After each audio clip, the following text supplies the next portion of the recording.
Hi everyone, this is Eric Bahn, the founder of BeatTheGMAT.com, and today I wanted to share the last part of my 8-part series where I document my travels and experiences in visiting Hyderabad, India at the Indian School of Business.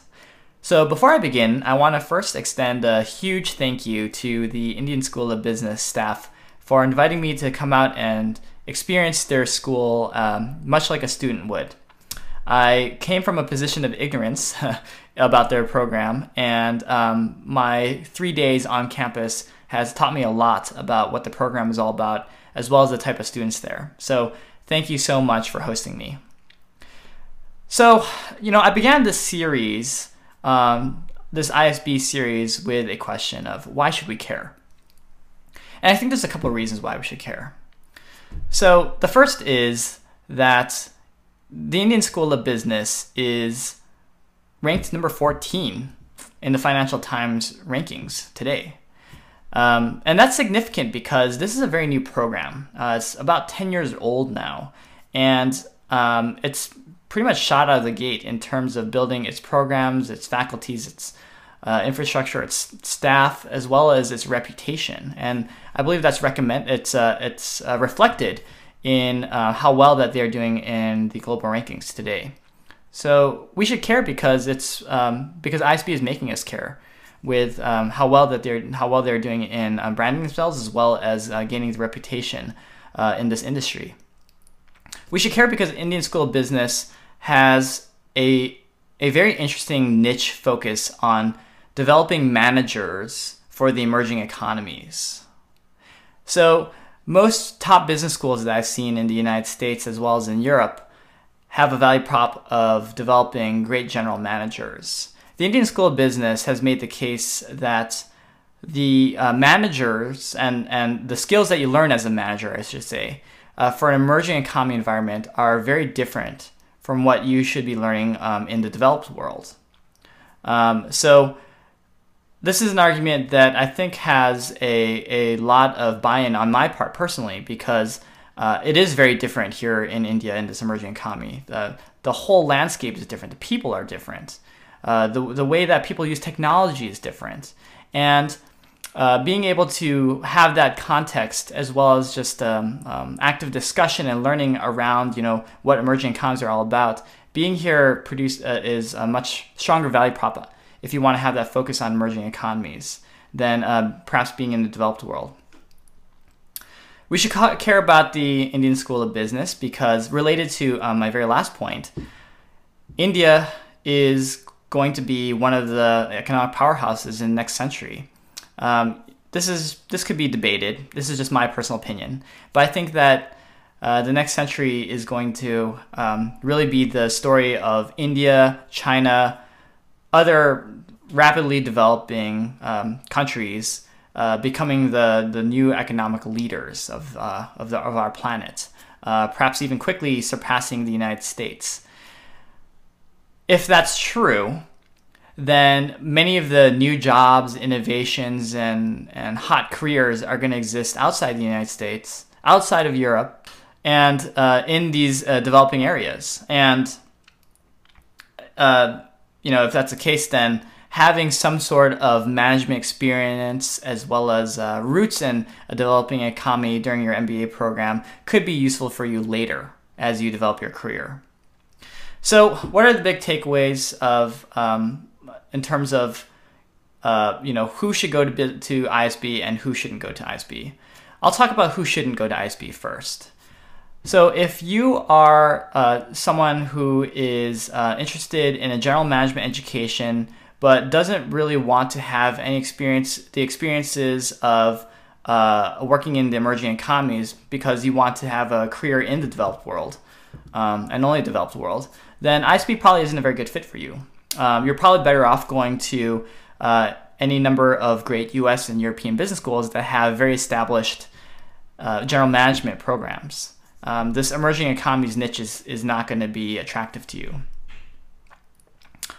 Another type of person who wouldn't be a very good fit to ISB, I'd argue, is someone who does not like the idea of living in a third world country during your MBA program.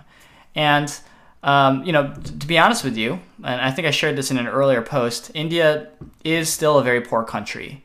Once you step out of the beautiful campus that ISB has, there's going to be lots of poverty that you're going to notice in the city of Hyderabad, which is, I'd argue, a relatively developed country city within India. You're going to see people living in the streets. You're going to see children begging.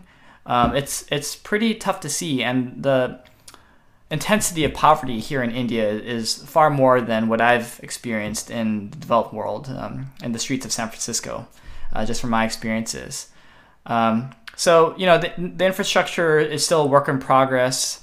Water quality is, still a work in progress as well. I can understand if, people would be hesitant in living in India for a year, particularly people who have families, perhaps, and want to have their spouse and children living with them during their MBA program. I can understand and why someone in that situation would be a little bit nervous too.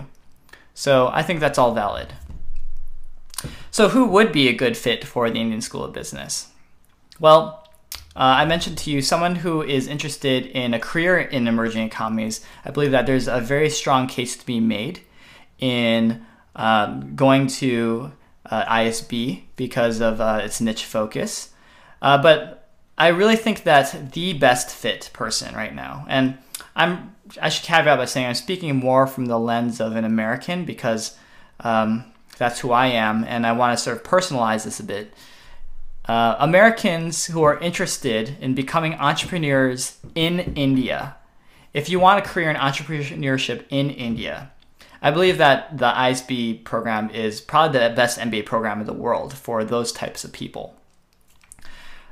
There's nothing like being in the place that you want to develop your career to develop the cultural relationships, the business network, and just the context of the entire environment where you're going to be working. That's highly valuable. And I think that ISB has a really great and strong entrepreneurship program, as well as like-minded entrepreneurs in their program. And India, to be honest with you, is just, when I look around, it is just a gold mine when it comes to thousands and thousands of great entrepreneurial ideas that could be implemented. Some things I thought of just during my trip was, if someone could crack the nut of developing a mobile refrigeration system for fruit vendors and vegetable vendors, that would be potentially $1 million business right there. To figure out how to manufacture refrigeration at a low cost, or perhaps even starting an internet service provider company or internet services consulting company where you would simply install wireless internet in buildings. Wireless internet is still a new trend that's coming to India. That would be a huge business. There's a lot of the things that we enjoy in the developed world could be implemented in India and could create many, many successful businesses. It's a very exciting place to be from that perspective. So, some alternates. Let's say that you kind of want to find a balance. I know that the Kellogg program, the Kellogg School of Business, as well as Wharton, has a deep relationship with ISB. So it's possible for those students to do exchanges over a semester to live one semester in ISB and get a taste for what student life is like in India, as well as develop those same kinds of relationships. If you're interested in hedging your bets with, a great American education brand, as well as the experiences in ISB, that could be a very strong fit as well for people. So something for our audience to understand a little bit more. So those are the big takeaways that I've had that I just wanted to share. These are sort of the things I've been reflecting on over the last several days. I think that for our community, it's worth at least taking some time to investigate ISB as well as other emerging economy programs. There's some really great ones in Singapore, as well as in other places as well. India also has the Institute for Indian Management, IIM. That's a pretty cool program to check out as well.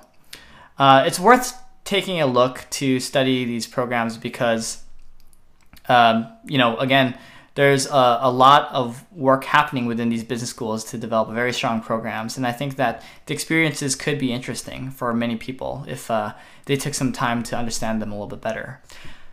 I'm really looking forward to hearing your responses to this video, but also to this entire series. I hope that we can spark some debate and discussion in our discussion community. And I very much look forward to engaging with ISB in the future, as well as engaging with our community to connect our community members with the relationships I've developed at ISB and some of the administration and students there. So thank you very much for watching this long video, as well as following me in this series. And I wish you all the best. Thank you so much.